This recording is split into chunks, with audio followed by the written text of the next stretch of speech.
Oh, good morning, Chipster Whipster. Good morning, my little baby. It's very early. It's very early. You go back to sleep. You alright, little man? You go back to sleep. Yeah. I'm not going to put the light on, but obviously Daily Whaley is in there, but it is only early. Good morning. Good morning, Daily Whaley. Yes, well, good morning. It's Wednesday, the 21st of April, and it's just coming up to 6:30. It's supposed to be a nice day. I think the weathermen might get it wrong again. It looks like it might be a cloudy day. Well, Ian and I are cruising into Tattenhall Marina this morning. Doing the usual, topping up fuel, water, all the rest of it. And then we're heading down towards Waverton or Crystalton area. It depends where we can moor up, but we're going to head down there for a little while. So there'll be a nice little cruise a little bit later on today. But the first thing I want to do this morning is put the kettle on. Put the kettle on and make a nice cup of coffee, go to bed. And I'm going to be editing a vlog, as I've got no vlogs ready at the moment, following Ian's birthday celebration this weekend. So I'm going to be busy. Well, that's me ready. I haven't had breakfast and I haven't walked the dogs yet. But the one advantage of being moored where I am, at the moment, if you look through there, I'm on my own. I can hear the patter of two dogs. I've opened the back doors and they think they're going out straight away. But there's no boats. There's no boats there. I'm on my own. I can't disturb anybody at all. There was 2 boats there yesterday, but they've left. So the advantage of that is I can start the engine before 8 o'clock. I can start it really, really early because I'm not disturbing anybody. And obviously, out of respect, I wouldn't have started my engine till 8 o'clock if there would have been boats there. But I started my engine nice and early. Go on, boys, in a minute. I started my engine really nice and early. So I had loads of hot water for a lovely piping hot shower. That shower was roasting. So I enjoyed that. I'm going to get my breakfast, take the boys for a walk, not necessarily in that order. And yeah, get ready for the day. We're booked in for fuel at the marina for 10:30 this morning, Ian and I. So we might see if we can get in perhaps a little bit earlier if we're ready. But Ian has a lovely call every morning with his dad, which is lovely. So we set aside time for that. Sometimes they're precious. And we need time to do it. So, yeah, he's going to have his call with his father. And then we're going in. And then we're going out. On you two. Come on. This way. Come on. Feels quite pleasant. Yes, late yesterday afternoon, Ian had to move Morning Star a little bit backwards. As he started to sit on the shelf, the famous shroppy shelf, which is a lump of concrete, which for some reason is most of the way down the Shropshire Union. So it was banging on his hull, very annoying and very uncomfortable. So we moved his boat a little bit where there was no shelf, or a lot less shelf, let's just say. Now Chugs has got a very high draft, which means she doesn't sit low in the water, which is quite good. But even I can feel the shelf a little bit this morning on Chugs. It's not too bad. I don't think I'm going to have a problem through it. But I'll have to watch Ian later on just to make sure he's not sitting on it because it can be difficult to get off. But looking forward to moving on. We had a great practice last night, by the way. Well, practice with Kevin, Country House Gent. It was a lovely little warm-up with him just to introduce Kevin to how we do four-go narrowboating and the technology involved and how it's all going to work on the night. And obviously the live is next Tuesday, the 27th. I'm not sure if you'd have seen this vlog by then. Probably not. I'm going to try my best to catch up though. It's starting to get a bit silly. Used to see dry the towpaths though. Morning Star. As you know, we're just outside the marina this morning. Feels strange looking in.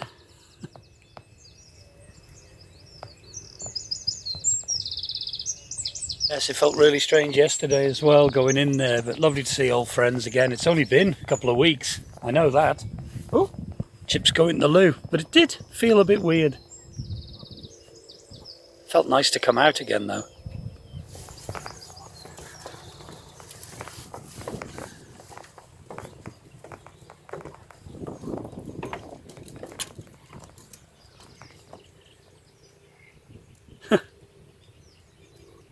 Come on boys, let's go. Well, it's nearly, just gone 9:05, so we're very early, but Ian's just got in touch. He might just go into the marina now, just to get his water and do the bins and everything, because he wants to pick up some parcels that Steve and Chris have been kind enough to pick up for him. And I can understand, he wants to sort all that out. He's treated himself, bless him, to a couple of new chairs off his father for his birthday, for Ian's birthday. His dad gave him some money for some new chairs, so he wants to pick them up. So, understandably, he wants to get them and get sorted. Gone. His concern was not to be stuck on the shelf. Now, it just remains to be seen if I will. I don't think I am. I'm moving okay, so let's get into the marina, more up on the visitor mooring, do the water, the bins, the loo and everything else, and then get the fuel. And I do believe the sun's trying to come out.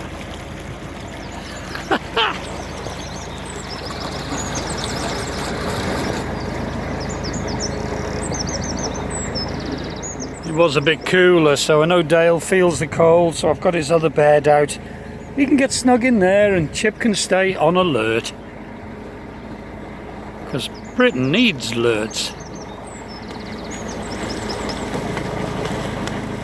Ducks are very aggressive when they're looking for a mate, terrible.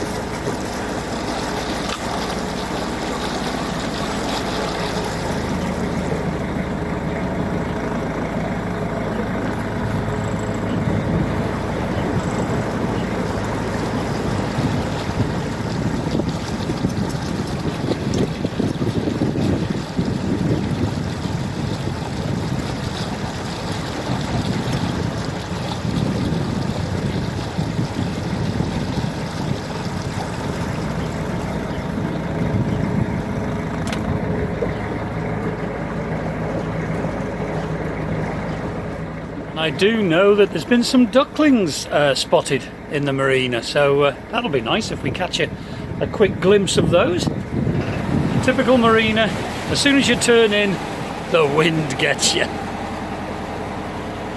More windy than we were estimating. But we're on the visitor mooring, just doing the bins, the loos, the water. I didn't manage to do it all the other day when I came in, so I'm topping my water up fully this morning. And then there's a boat on the fueling bay, and then I'm going to attempt in this wind to reverse onto the fuel bay just so I can top up. I do like to make the most of it. You never know if the fuel pump breaks. I know that the fuel boat cannot get through, but they do have the facility to bring a van with fuel on board, and they can still fuel up the boats, which is marvellous service. But I'd rather just get it when I can, and then at least I know I've got it. I fueled up, Ian's on his way out. We'll be back in on the 27th, so we've got good Wi-Fi for Forgo narrowboating. Obviously with Country House Jen this time. So Ian's going out. I may be following him all the way to wherever we end up mooring, but he may be mooring up outside if there's room, as he wants to go shopping, and Steve said he could take him shopping. I've got quite a bit of stuff in, so I'm not too bad. But I'd rather carry on. Where he's planning on mooring up holds horrible memories for me, so I really don't want to moor up there anyway. So I'm carrying on regardless. So if we see Ian mooring up, me and Chugs and the boys are carrying on. Just saw the wind actually take Morning Star sideways there. As soon as he came out of the fueling bay, the wind just took him. It's always quite fierce in most marinas really, because they're mainly flat and the wind whistles across. And basically narrowboats are very big kites on water. I didn't think of it before, but Dale's tucked himself under the blanket. He's nice and warm. Chip's on guard as ever. So off we go.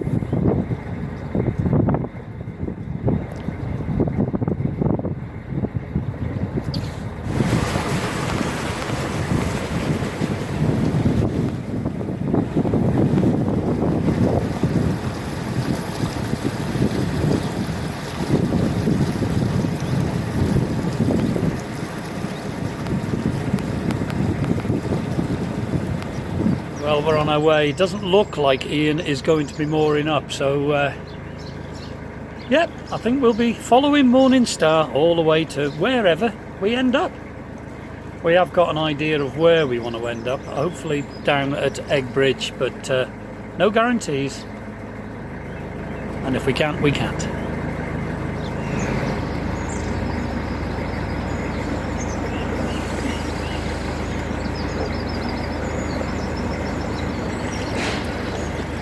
I've changed my hat because it looks like the sun's trying to come out. It's brightened up quite a bit, and these hats are great for keeping the sun out of your eyes. It's really good.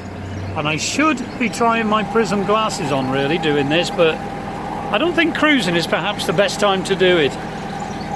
No, I might save that for another day.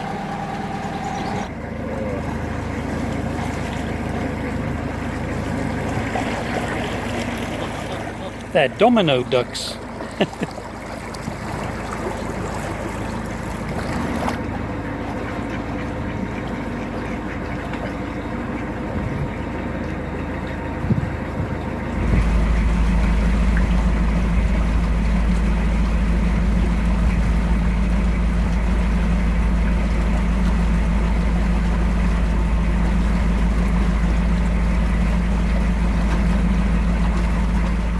This stretch of canal is actually known as a wide beam canal, so if you've got a wide beam, technically you can cruise it, but you wouldn't get a wide beam through that gap. And I know we do have quite a few wide beams now on Tatton Hall Marina, so I just hope they know not to turn left at the moment. It could get a little bit awkward. Well, we'll see.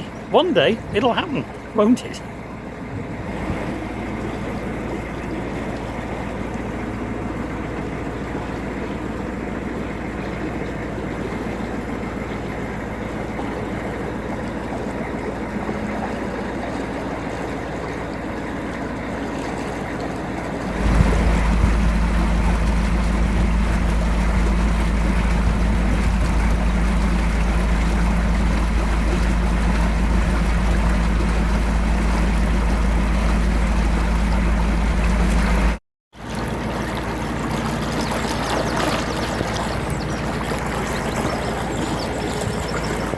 I'm sure that's Mark's boat. If you remember Mark and Doreen, I'm sure that that was their boat, or his boat. Might have been that one, or this one. I don't know. There's been lots of fond memories made on one of those boats, and no doubt there will be again.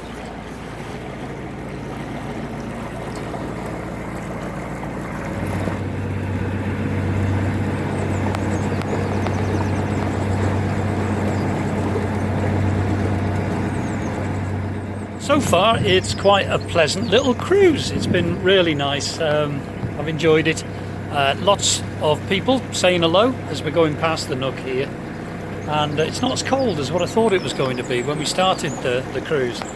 So I'm glad we made the effort and moved today. I know Ian was thinking of moving tomorrow because it's a lot better forecast tomorrow. It's supposed to be glorious, but I just wanted to get up tomorrow and perhaps get the chairs out and have a nice coffee outside and chill out a little bit. And I've got quite a bit of work to do, so I aim to do quite a bit of that perhaps later on.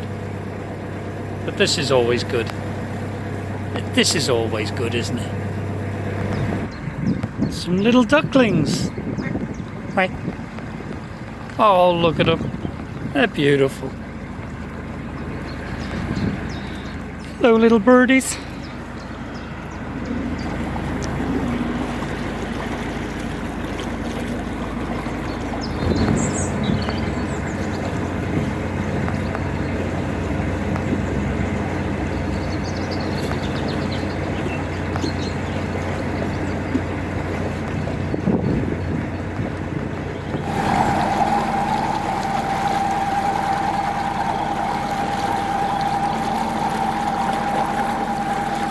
Lovely, I've just come past my friend's boat, Helen, and she popped out to the back just to say hello, and I think they're going down to the Shady this weekend.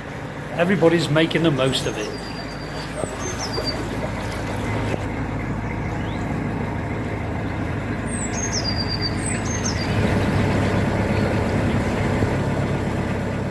Far to go at all. We're hoping to moor up at Egg Bridge in a place called Waverton, just outside Chester. You've seen me there before. We like it there because there's a shop if we need it, because obviously Ian and I don't drive. We've got no means of transport, so it's handy for us. There's also a takeaway if we wanted, but it's just handy. It's just so handy for us. So fingers crossed we can get there. We'll soon find out.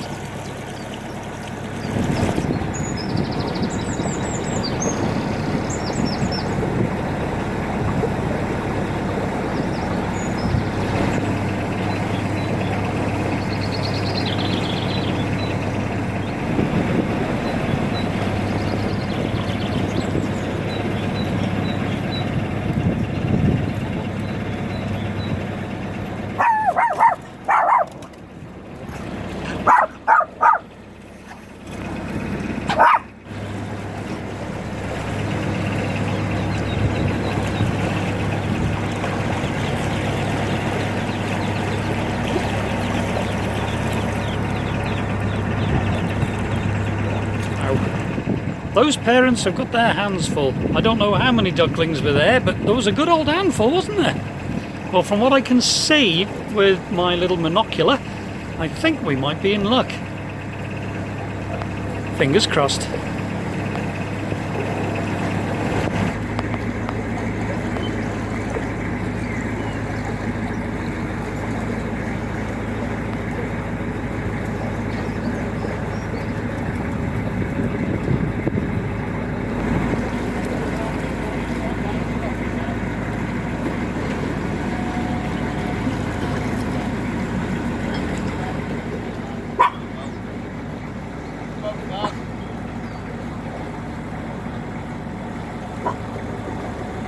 Got lucky. Looks like we can moor up at Egg Bridge, and look at the CRT doing a marvellous job there, putting new Armco in for mooring. So it's always good to see, isn't it? Great.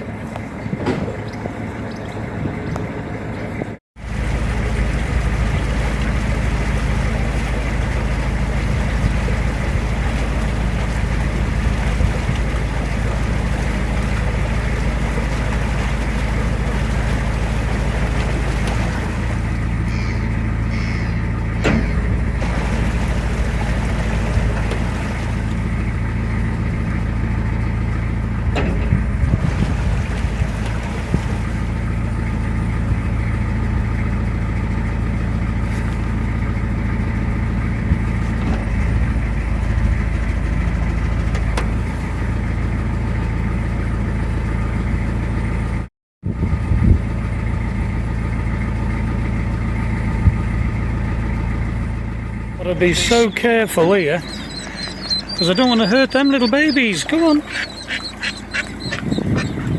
Well, that's it. We're all moored up in Egg Bridge. So we're really happy. Great mooring for Ian and I. But now, I've got a job to do. Marina, I had to buy some new fenders. I don't know what's happened to that, but I better put my new ones on. Well, I've just had my tea. It's early evening, late afternoon. I've got the engine going. I'm just going to increase the revs a little bit just to put some charge in for the evening. And possibly light the fire. It has gone a lot cooler. But just going to take the boys for a little walk. I'll lock the door and obviously locked the door and everything. I'm only going just under the bridge, so I'll be able to see the boat. But yes, definitely getting cooler.